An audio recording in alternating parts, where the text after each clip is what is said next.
నేను ఇక్కడ near by office ఏదైతే ఉందో ఇక్కడే ఉంటాను.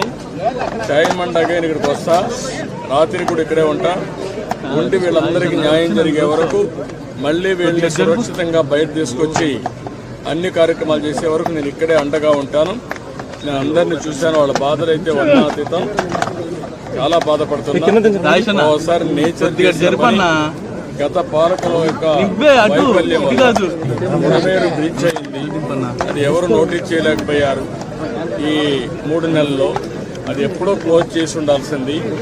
ఈ యొక్క ఎక్కువ వర్షం పడడం, ఎక్కడ చూసినా నీళ్లు వచ్చేయడం, దానివల్ల ఆ నీళ్లంతా వచ్చి టౌన్ మీద పడిపోయింది. నా రాజకీయ జీవితంలో ఎప్పుడు ఇంత విపత్తు విజయవాడలో చూడలేదు. ఇది ఒక పెద్ద విపత్తిది. దీన్ని ఏ విధంగా హ్యాండిల్ చేయాలో అన్ని విధాలు హ్యాండిల్ చేయాలి. నేను ఇక్కడే ఉంటాను, సర్వశక్తులు వినియోగిస్తాం, వాళ్ళని పూర్తిగా కాపాడుకుంటాం. నేను ఆ ఇండ్ల పైన ఉండే వాళ్ళకి అందరికీ